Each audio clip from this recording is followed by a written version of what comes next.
Koppel, host of the Time for Coffee podcast, where you get first-hand career advice into the jobs and industries that interest you the most.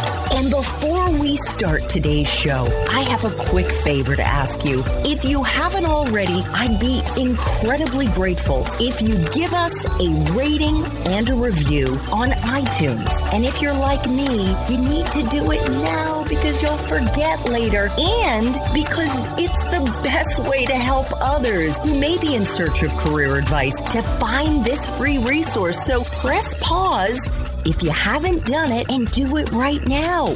I'll wait. Thanks so much and enjoy today's show. Hey there, Java Junkies. Welcome to another K-Cup mini episode of Time for Coffee. By the way, K-Cups come in 3 sizes, single, double, and triple shots, or roughly 1 minute, 5 minutes, or 10 minutes in length. So if you don't have time to throw back an entire caffeinated career conversation, these K-Cup mini episodes of T4C can give you a quick caffeinated fix, whether you're on the go or you only have a few minutes to binge. So grab your mug and take a chug, because it's time for a caffeinated career triple shot K-Cup with my guest, Tom Monahan.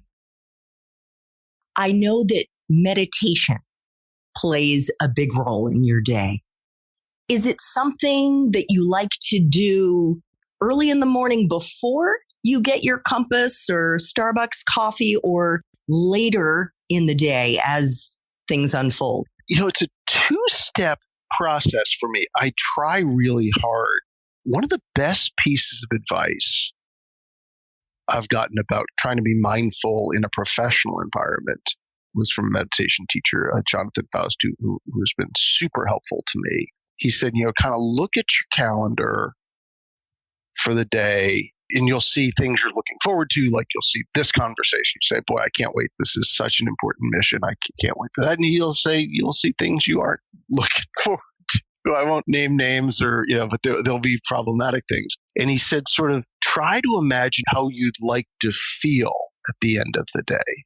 Just physically feel, like what your emotional, mental, physical state will feel like at the end of the day, and set that as the goal for the day, and then kind of handle each thing as it comes with an eye on that. And for some reason, that advice has stuck with me and been super helpful. So my general routine is set some sort of intention for the day in the morning, and then find a pocket in the day to do a meditation reset, because I can often, so the poem's point, best laid plans often go.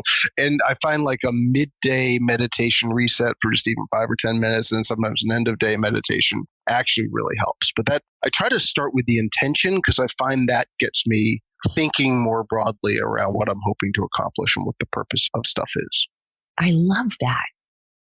I'm going to try to incorporate that into my day. I love thinking about what my state of mind will be when I wrap up the day, what I'd like it to be, and to use that as kind of a North Star. Yeah, it's been hugely helpful for me. And it also gets to, recognizing Rome wasn't built in a day. How much are you actually going to get done today? Realistic. And having that frame for the day that I can't say it's been perfect at all, but earlier in my career, I tended to carry too much stress with me at all times. And it's not perfect closure at the end of the day, but the idea that a workday has a beginning with an intention and an end with a reflection as to how I did has helped shrink the angst, maybe. How long ago did you start meditation, and what role has it played in your life since? I would guess probably 5 years in, 6 years in, and very imperfect practice. And I guess any teacher would say that all practices are imperfect. I think mine is especially imperfect.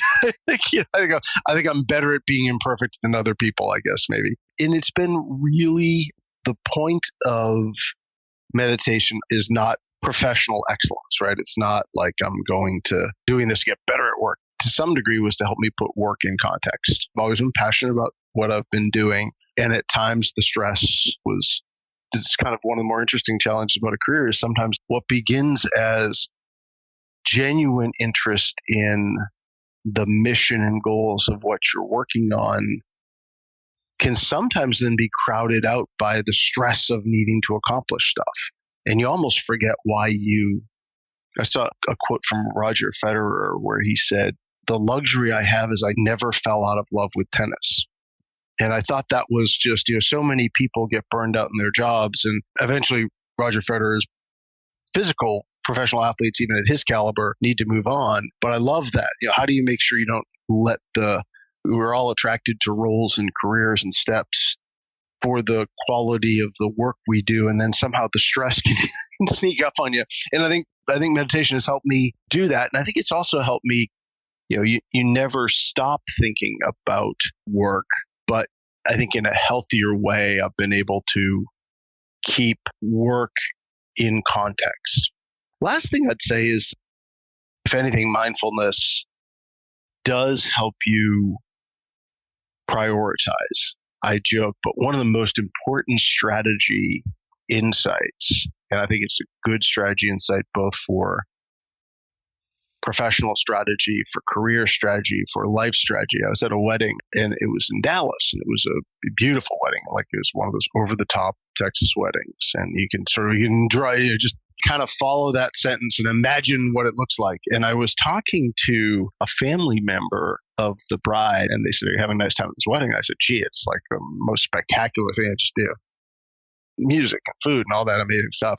And she said, "We have a saying in Dallas, which is, anything worth doing is worth overdoing." And she said it was sort of a joke, but I always laughed at that because that turns out to be not a bad principle for leadership, not a bad principle for life, that anything worth doing is worth overdoing. And conversely, if it's not worth overdoing, it's not worth doing. And mindfulness does really help with that. It helps you get a little distance and say, okay, if it's not heck yes, it's heck no. What is really worth time and energy, et cetera? And so the Dallas wedding principle, which I've always liked the concept of, becomes a little easier to implement when I create a little distance through my meditation practice. Thanks for tuning in to this K-Cup mini episode of Time for Coffee. If you want to listen to our entire caffeinated career conversation, please check out the show notes for this episode. Thanks so much for listening to this latest episode of T4C.